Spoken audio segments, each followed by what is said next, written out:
Ok. Hoy vamos a abordar un tema, cisticercosis, como les dije, lo vamos a ver, lo vamos a abordar dos docentes, vamos a ver distintos aspectos. Primero voy a hablar yo, les voy a dar los aspectos más bien epidemiológicos de esta parasitosis, y Beatriz Pietrasanta va a hacer un abordaje respecto a lo que es los aspectos más bien clínicos en el humano, diagnóstico y tratamiento. Bueno, el tema que hoy nos convoca, la cisticercosis, también forma parte de las enfermedades tropicales desatendidas, que como dijimos la clase pasada, hasta ahora todo lo que hemos tratado entra dentro de esta categoría. Ya vimos leishmaniasis, vimos enfermedad de Chagas, vimos fascioliasis, y ahora nos toca cisticercosis, que también está englobada dentro de esta categoría que ha determinado la Organización Mundial de la Salud, con todas las implicancias que ello tiene, gran parte de la población mundial afectada, enfermedad que produce graves pérdidas, no solo a nivel de salud, sino a nivel económico también, y enfermedades que, a pesar de que se conocen muchas herramientas, no se ha hecho todo lo que debiera haberse hecho, o no se está haciendo todo lo que debería hacerse para controlarla. Pero por suerte, a diferencia de algunas otras estas enfermedades, con el tema cisticercosis es como que se ve un poco más de actividad a nivel mundial en las zonas endémicas, y se están viendo ciertos avances en su control, ¿no? Pero primero vamos, o sea, cisticercosis es una presentación de un parásito que es la Taenia solium, ¿no? Cuando hablamos de cisticercosis en el humano. Pero para aclarar un poco los términos y ubicarnos, vamos a ver otros parásitos, o sea, muy brevemente, no es el tema de la charla hoy, pero para que les quede claro bien dónde estamos parados desde el punto de vista taxonómico y epidemiológico. Dentro de las especies del género Taenia, en el cual el ser humano es peor definitivo, tenemos tres: Taenia saginata, Taenia solium y Taenia asiática. ¿Qué característica tienen en común estas tres? Que para las tres el ser humano es el hospedador definitivo, y el cual elimina las proglótides a través de su tubo digestivo. ¿Por qué es importante hablar de las tres? Porque desde el punto de vista clínico, con lo que se encuentra el clínico cuando el paciente acude en lo que es la teniasis o teniosis, como quieran decirle, es bastante difícil, casi imposible en primer momento, distinguir de cuáles de estas estoy hablando. Obviamente Taenia asiática, como su nombre bien lo dice, tiene una distribución exclusivamente en Asia, a la fecha, eso es lo que se sabe. Pero era una especie que fue reconocida hace poco porque se confundía justamente con Taenia saginata. Taenia asiática es una tenia larga, el hospedador intermediario es el cerdo, el definitivo el humano, pero la forma larvaria o el cisticerco se ubica en el hígado del cerdo. Pero la presentación clínica de esta teniosis en el humano puede llegar a confundirse con las otras, por eso digo que tenemos que estar atentos, desde ya que es una especie que hace unos cuantos años atrás ni siquiera se sabía de su existencia, a pesar de que se estaba viendo, solo que no se identificaba como tal. Luego tenemos Taenia solium y Taenia saginata, las cuales tienen ciertas diferencias morfológicas, que ya vamos a ver, no con mucho detalle, pero digamos las cosas más importantes. Pero ¿cuál es la principal diferencia entre saginata y solium? Que solium, el hospedador intermediario es el cerdo, y Taenia saginata, el hospedador intermediario es el bovino. Pero desde el punto de vista clínico tenemos una diferencia muchísimo más importante, y es en la cual el humano puede albergar las formas larvarias, o sea, el humano actuaría como un hospedador intermediario, y a diferencia de estas otras tenias, o lo que es la presentación de la teniasis o teniosis en el humano, que no es que no sea una enfermedad que no hay que tener en cuenta, pero no es una enfermedad tan grave, tener la tenia en el intestino, sino que la cisticercosis en el humano puede producir una enfermedad gravísima, muy grave, incluso hasta letal, y puede llegar a producir gran discapacidad. Entonces tenemos que tener muy presente, no vamos a hablar de tenia asiática porque por ahora geográficamente no estaríamos afectados, la diferencia entre Taenia saginata y Taenia solium. A pesar de que las dos producen la teniosis o teniasis, Taenia solium en el humano también puede producir algo similar a lo que ocurre en el cerdo, que es que aloja la forma larvaria o actuaría como hospedador intermediario. ¿Y cuál es el problema? Que justamente que estas larvas se pueden ubicar en músculo, que no sería tan grave, pero se puede ubicar en el sistema nervioso central, y en el cual tenemos la neurocisticercosis. Cuando hablamos de cisticercosis, estamos hablando que ese individuo, en el caso de Teniasolium puede ser humano, un cerdo aloja estadios larvarios. Y el problema de Teniasolium, que es del humano, tiene cierto tropismo para el sistema nervioso central. De ahí la gravedad de esta parasitosis cuando el humano actúa como hospedador intermediario. El ciclo, ustedes van a ver que cuando hablamos de la larva de Taenia solium, igual que la larva de Taenia saginata, tiene un nombre en latín, Cysticercus cellulosae y Cysticercus bovis, respectivamente. ¿Por qué? Cuando los primeros investigadores encontraban en tejido muscular de cerdos, en el caso de Taenia solium, ahora ya vamos a dejar Taenia saginata y nos vamos a ocupar en lo que es Taenia solium, creían, o habían descubierto un parásito, pero no lo relacionaban con la tenia o esa cinta que estaban eliminando los humanos. Ya Hipócrates y Aristóteles describían las tenias, Plinio también describió las tenias, pero para que veamos que los principios éticos que manejamos ahora no son los que se han manejado siempre, en el año 1855, Kuchenmeister y Leuckart hicieron ingerir cisticercos a condenados a muerte. Entonces, dijeron, bueno, vamos a hacer un ensayo experimental. Como esa gente estaba condenada a muerte, le hicieron comer cisticercos de cerdo y luego cuando fueron ejecutados, le hicieron la autopsia y encontraron las tenias en el intestino. Entonces, bueno, ahí permitieron describir el ciclo. Pero bueno, para no hacer quedar tan mal a los parasitólogos históricos, tenemos el otro aspecto que es Humbert y Hollenbach, ellos mismos, esos mismos parasitólogos, es más, eran estudiantes, no recomiendo a los estudiantes que hagan esto en sus casas, ingirieron voluntariamente cisticercos de cerdo, y bueno, ellos también hicieron el ciclo. Ya lo había mostrado Kuchenmeister, pero bueno, era como que ellos querían también ser parte de la historia. Incluso han habido parasitólogos, que se daban mucho antes, ahora ya somos muy cobardes los parasitólogos, que se autoinfectaban, incluso había un parasitólogo de origen japonés, ahora no recuerdo el nombre, que él mismo consumió los cisticercos porque él quería tener proglótidas para sus trabajos de investigación, y bueno, él era su propio productor de proglótidas. Y también sí tenemos muchas historias como esta, así que me parece que los parasitólogos ahora somos medio cobardes o no tan locos como lo eran históricamente. El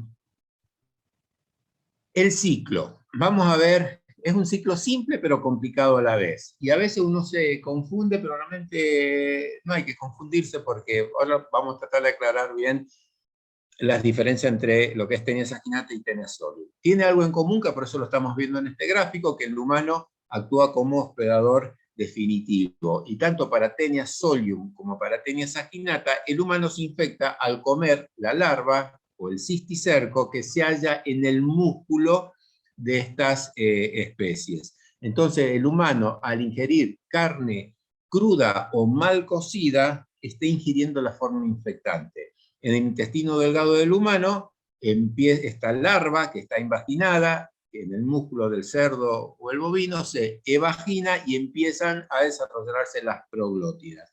Y estas proglótidas son eliminados a través del ano, que a veces pueden ser, principalmente en el caso de Taenia saginata, pueden eliminarse en forma activa, y ha ocurrido en el área de parasitología y en la Facultad de Ciencias Médicas, que llegaban pacientes que relataban y traían los proglótides que activamente le estaban saliendo del ano. Realmente una situación bastante poco deseable. Pero el tema es que estas proglótidas, tanto de Taenia saginata como Taenia solium, a simple vista son muy parecidas, y para poder diferenciarlas yo tengo que ver el aparato reproductor femenino, el útero. Y Taenia saginata tiene 12 o más ramificaciones, en cambio Taenia solium tiene menos ramificaciones. Pero para ver esto hay que hacer tinciones especiales que no son tan simples. Y el huevo, tanto Taenia saginata como Taenia solium, tiene exactamente la misma morfología. Y el mejor parasitólogo del mundo, ustedes le pueden poner un huevo, y si le dicen esto es Taenia saginata y no Taenia solium, lo más probable es que le esté mintiendo, porque no hay forma morfológicamente de diferenciarlos. Entonces esto ya nos da una primera dificultad diagnóstica, y también puede llevar a mal diagnóstico o subdiagnóstico de por ahí suponer que todo es tenia saginata, cuando quizás estamos teniendo mucho de tenia solium. Morfológicamente sí, el adulto es distinto. En el Scolex, tenia saginata es inerme, no tiene ganchos, en cambio tenia solium está armado. ¿Cuál es el problema? Que muy rara vez uno se puede encontrar con el Scolex, porque o cuando primero tiene que morirse el parásito, eliminarlo, y muchas veces cuando el parásito se muere, sufre procesos de digestión en el tubo digestivo, de forma tal que cuando es eliminado ya no se lo reconoce tan fácilmente y hay que tener mucha suerte de encontrarse con el Scolex. Entonces ya vemos que hay una dificultad diagnóstica para, en el caso de la teniosis, para diferenciar. Pero bueno, nosotros dijimos que hoy vamos a hablar de cisticercosis, pero ¿por qué estoy hablando de teniosis? Porque para que se complete el ciclo, obviamente tiene que estar la teniosis, tiene que haber un humano eliminando proglótidas que van a ser consumidas por los poderes intermediarios, si no el ciclo no cerraría. ¿Cuál es el problema? Y ya no hablamos más de tenia saginata. ¿Cuál es el problema con tenia solium? Como dijimos anteriormente, tenia solium, el humano puede actuar como hospedador intermediario. ¿Cómo ocurre esto? Cuando el humano ingiere huevos de tenia solium, estos se dirigen por circulación, por vía sistémica, y puede ir a diversos órganos. Puede ir al tejido muscular, en el cual tendríamos una miocisticercosis, o puede ir al sistema nervioso central, en el cual tenemos una neurocisticercosis, que es la presentación más grave. Luego tenemos ubicaciones que pueden ser subcutáneas, que por algunas razones, que todavía no están totalmente aclaradas, en países como la India, por ejemplo, tenia solium tiene muchas presentaciones subcutáneas. También podemos tener presentaciones oculares, que tampoco son tan raras. Entonces, ¿cómo se infecta el humano de cisticercosis? Al ingerir el huevo que ha eliminado otro humano, o puede haber una autoinfección al ingerir el huevo que él mismo está eliminando, por malos hábitos de higiene, etc. Los huevos que está produciendo el mismo humano no invaden, no atraviesan el intestino, porque previamente tienen que atravesar el estómago para ser en cierta forma activados. Entonces también se ha postulado que un individuo podría autoinfectarse al haber un peristaltismo inverso, al haber regurgitación. Entonces, al haber un peristaltismo inverso, los huevos ascenderían a estómago, luego descenderían y la persona se autoinfectaría. Pero esto más que nada en el plano teórico, porque obviamente es bastante difícil de demostrar. Pero bueno, esa posibilidad estaría existiendo. Entonces, la neurocisticercosis se da cuando el humano ingiere huevos que ha eliminado un humano, ya sea el mismo u otro humano u otro conviviente, o puede haber ingerido alimentos, agua, que estén contaminados con esos huevos, que son bastante resistentes en el medio ambiente. Bueno, la distribución.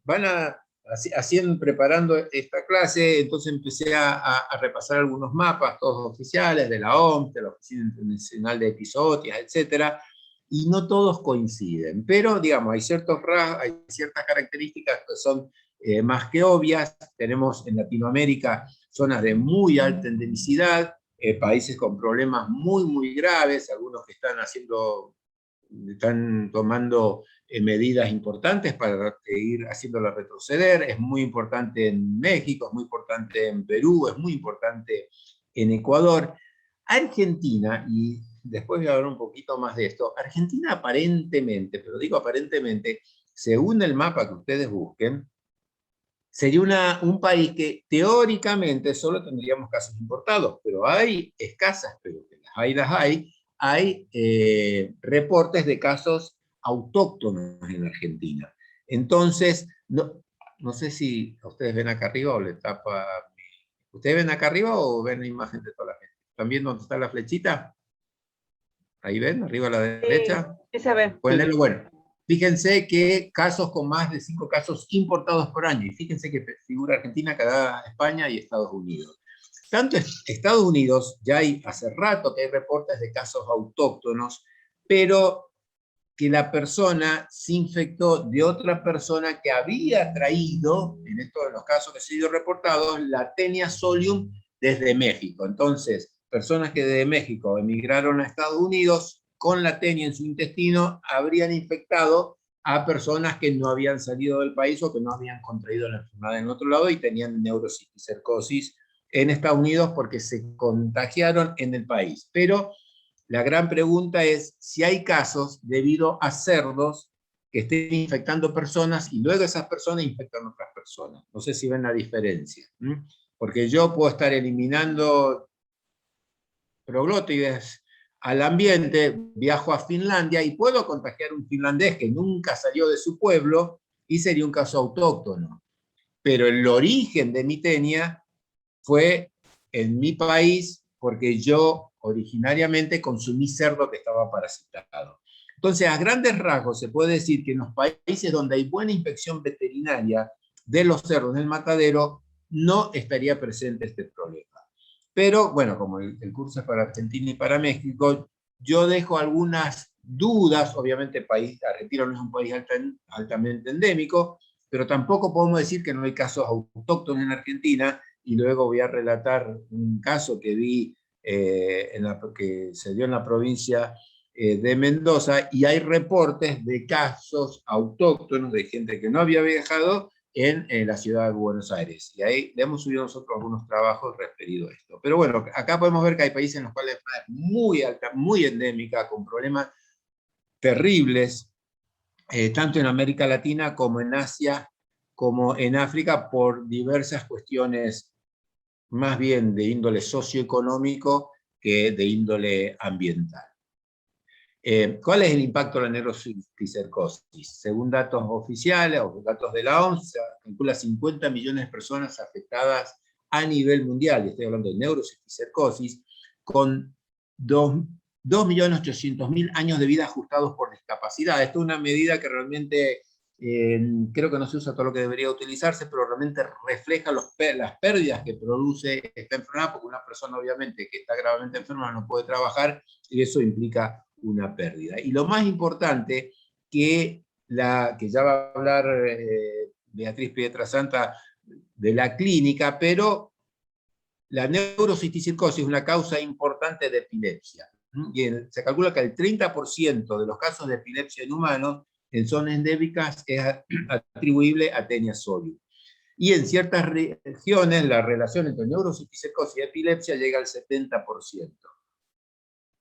Entonces vemos que una enfermedad como una presentación como lo que es la epilepsia, en países que son endémicos para Taenia solium, realmente salta a la vista que si no existiese esta enfermedad, los casos de epilepsia serían obviamente muchísimo menores a lo que se están reportando. Y en América Latina, entre 450.000 y 1.350.000 de personas sufren de epilepsia debido a neurocisticercosis. Y estos son datos más bien conservadores. Lo más probable es que la situación sea mucho más grave. Pero a mí siempre me gusta, digamos, los números dicen mucho, pero nunca dice tanto como conocer a una persona que sufra de la enfermedad. Y esta foto que ven acá a la derecha es un caso que hace ya varios años, acá en Mendoza, unos patólogos de un hospital habían hecho una biopsia y era algo que les parecía un parásito, y bueno, me consultaron como parasitólogo, me puse a leer un poco y dije, esto parece un cisticerco. Y era una biopsia, ¿por qué? Porque la persona había consultado o habían remitido la muestra al patólogo porque tenía un bulto en el músculo pectoral. Entonces, bueno, un cisticerco, lo sacaron a otra cosa. Al año me encuentro con los patólogos y pregunto, che, ¿qué? ¿Se enteraron qué pasó con tal paciente? Había fallecido. Una persona de menos de 30 años había fallecido, obviamente no por la lesión del músculo pectoral, sino también presentó neurocisticercosis. Entonces, cuando uno ve un caso así de una persona joven, no porque uno sea viejo, no de pena que uno se muera, pero obviamente una persona joven que se enferme y se muera de una enfermedad que podría haber sido evitada, realmente creo que es algo que nos tiene que afectar a todos, y obviamente más si estamos en la comunidad biomédica. Obviamente acá digamos, esa persona no se enfermó porque sí, no se enfermó y se murió porque sí, sino obviamente hay cosas que fallaron para que digamos, eso no es un accidente, no fue una tragedia. Hay cosas que no anduvieron bien y por eso esta persona se infectó de Taenia solium y esta persona murió de neurocisticercosis. Y este fue un caso regional. Y también hay casos en Buenos Aires, reportados y publicados. Entonces, yo creo que me parece, esto para los y las colegas y futuros médicos, etcétera, de Argentina, que es muy probable que históricamente la hayamos subdiagnosticado, y también con las grandes corrientes migratorias, es muy probable que sea una enfermedad que muy probablemente se empiece a presentar mucho más de lo que se presentaba hasta el momento. Entonces tenemos que estar atentos y no mirar tan fríamente ese mapa que nos pone en un color muy, muy clarito. Bueno, aquí estos son parásitos que fueron recolectados en el área de parasitología, acá en la universidad, y claramente podemos ver el tamaño que tienen, y obviamente todo esto sale de personas, ¿no? El tema es diferenciar entre Taenia saginata y Taenia solium, que así a simple vista uno no lo puede hacer.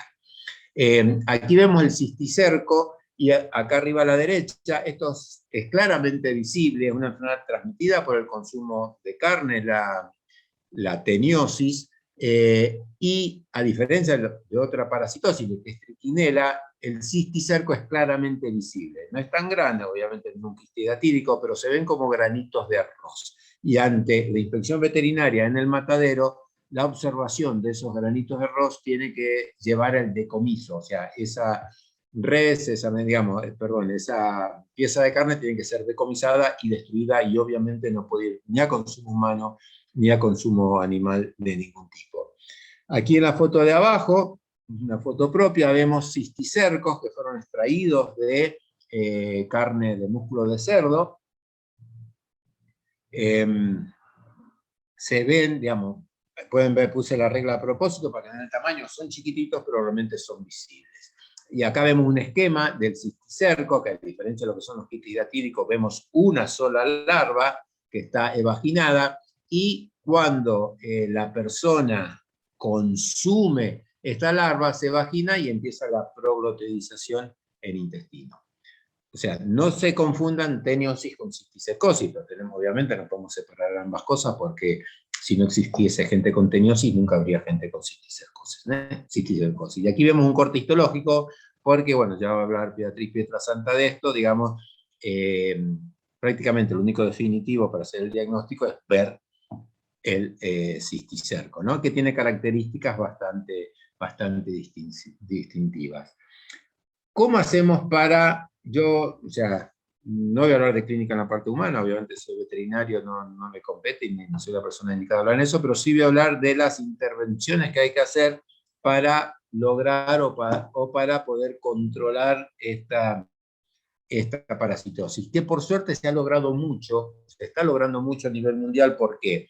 Porque los países, digamos, México realmente, me siento incómodo hablando de los mexicanos de esto, porque México realmente es un país que ha avanzado muchísimo, digamos, los científicos mexicanos realmente han hecho enormes avances en el conocimiento de esta enfermedad, enormes avances para lo que es el control, en los ensayos de antiparasitarios en humanos, los ensayos de la vacuna, bueno, ahora les comento. Entonces, obviamente para controlar si esta enfermedad no existiese en los cerdos, a la larga no existiría en humanos, y si no existiese en humanos, a la larga no existiría en cerdos. Entonces, acá es el concepto que debemos tener todos muy claro de un mundo, una salud, que tienen que trabajar conjuntamente las áreas de salud animal y salud humana para poder llegar a un control, porque si yo solo controlo los cerdos y tengo humanos que me van a estar defecando y eliminando proglótidas y eliminando huevos al ambiente, y los cerdos se van a estar infectando, obviamente puedo estar una eternidad y nunca voy a lograr erradicar la enfermedad. Y viceversa al revés. Si yo solo desparasito a los humanos que tienen teniosis, pero esos humanos van a seguir consumiendo cerdos que tienen cisticercos, obviamente nunca voy a lograr un control. Entonces, para lograr un efectivo control de esta parasitosis, como en cualquier zoonosis, tenemos que atacar desde lado animal, atacar desde el lado humano y obviamente atacar desde el lado del ambiente. Entonces, específicamente para los cerdos, que se ha avanzado muchísimo, por un lado, una mejora en los sistemas de crianza, y esto puede ser una explicación en parte por la baja prevalencia que tenemos de cisticercosis en cerdos en la Argentina. ¿Por qué? Porque, digamos, y acá hago una excepción que lamentablemente se está dando cada vez más. En general, la producción de cerdos en Argentina es intensiva, con bastantes controles, y los cerdos no andan deambulando y consumiendo materia fecal humana, que es la forma en que cierra el ciclo. Pero con el aumento de los niveles de pobreza, etcétera, el relajamiento de medidas de control y la aparición de criaderos clandestinos, enfermedades que antes casi no veíamos o estaban bastante controladas, como triquinelosis. Ya hace un buen tiempo que la triquinelosis ha pegado saltos enormes en Argentina, y obviamente me extrañaría que si la triquinela está aumentando tanto, ¿por qué no aumenta la Taenia solium? Ojalá sea real, que no están ocurriendo aumentos de Taenia solium, pero también tenemos que estar atentos. ¿No será que no estamos buscando con todo el ahínco que deberíamos estar buscando? Si yo tengo sistemas de crianza bien controlados, los cerdos son alimentados con alimentos balanceados, etc., y obviamente no andan consumiendo materia fecal humana, el ciclo se corta. Entonces, métodos intensivos bien controlados versus métodos extensivos. Pero acá, yo sé que ustedes no son veterinarios ni produccionistas, pero el método extensivo es cuando el cerdo anda dando vueltas por ahí. Pero obviamente, si yo tengo un método extensivo en una región donde toda la gente defeca en un inodoro, obviamente ese cerdo puede estar correteando por los campos que quiera y nunca va a contraer cisticercosis, porque nunca va a consumir materia fecal humana. En cambio, si tengo el otro escenario, no he trabajado en África, pero sí he hablado mucho con los colegas africanos, y recuerdo una charla que nunca me voy a olvidar, que mostraban colegas del oeste de África, cuál era la situación. Ellos tienen problemas terribles de cisticercosis, y mostraban gente que tenían los cerdos que se llama traspatio, se dice traspatio para diferenciar de criaderos a nivel, digamos, comercial. Tenían sus chanchitos, y no tenían, esas familias no tenían sistemas cloacales, pero tenían entre comillas, un inodoro que estaba justamente asomando al corral de los chanchos. Entonces la gente iba y defecaba en el corral de los chanchos, y mataban 2 pájaros de un tiro. Eliminaban la materia fecal humana y alimentaban los cerdos con materia fecal humana. Obviamente no era lo único que comían, sino los cerdos se hubieran muerto de hambre. Pero fíjense la situación. Entonces, obviamente, ahí el ciclo, en situaciones como esa, el ciclo se va a dar. No lleguemos al extremo de defecar en el chiquero, pero si los cerdos andan caminando libremente y yo estoy defecando a campo abierto, o tengo letrina que no bien construida y que tiene acceso a los cerdos, el ciclo va a seguir. Entonces, obviamente tengo que tener una crianza controlada de los cerdos, con control veterinario, etc. Y ahora se ha visto, y fueron muy importantes los trabajos hechos en México, muy importantes los trabajos hechos en Perú, y muy importantes los trabajos hechos en África, si mal no recuerdo, creo que fue en Ghana, desparasitación de los cerdos con oxfendazol. Se ha visto que el oxfendazol es efectivo, con una dosis mata a los cisticercos. Y como a veces el productor de cerdos no le preocupa tanto la cisticercosis, porque no le produce una enfermedad muy evidente en el cerdo, pero con el oxfendazol mata a otros parásitos, incluido adultos de fasciola hepática, ya que enganchamos con la semana pasada. Entonces ayuda al control de otras parasitosis, y ahí el productor, al ver que el cerdo deja de tener Ascarisum, etcétera, que también es zoonótico, que deja de tener varios otros parásitos, se ve incentivado de utilizarlo. Y por suerte, se ha desarrollado hace un año una vacuna, la T-Sol 18, que realmente en México tuvo mucho que ver en el desarrollo de esta vacuna, y quiero mencionar a Ana Flisser, una excelente parasitóloga mexicana que ha hecho grandes avances en lo que hoy se sabe de Taenia solium. Y también en México se hicieron ensayos de la vacuna con una excelente respuesta, y la vacuna actualmente se produce en la India, como la mayoría de las vacunas, y el nombre comercial es Sysvax, y ya ha sido autorizada, por lo menos menos que yo sepa, para su uso comercial en México y en varios países, y se puede solicitar su uso a la OMS, digamos, perdón, a la Oficina Internacional de Epizootias, es como que solicitar la autorización para uso local en una zona endémica, si es que todavía no está autorizado a nivel oficial, pero bueno, obviamente esto depende de la legislación de cada país. Y es fundamental la inspección veterinaria del matadero, porque, por ejemplo, por suerte en Argentina eso funciona bastante bien. Obviamente hay excepciones, pero en todo matadero hay un veterinario que está inspeccionando lo que allí se faena, y se evita que estén saliendo carne de cerdo con cargas importantes de cisticercos. El problema es que la inspección visual no es tan sensible, pero aparentemente estaría funcionando, pues los países con buena inspección veterinaria están teniendo la enfermedad más o menos, algunos totalmente controlada y otros en una situación bastante favorable. Con respecto a los humanos, y hay que combinar, y hay un documento que ahora les voy a mostrar, que lo puse en la bibliografía, porque son tantas las situaciones posibles, pero a grandes rasgos la quimioterapia preventiva, obviamente estoy hablando de zonas altamente endémicas, que justifique estar desparasitando a toda la población. Si yo tengo una prevalencia del 0,3%, obviamente no se justifica una administración masiva de medicamentos como se recomienda en situaciones de alta endemia.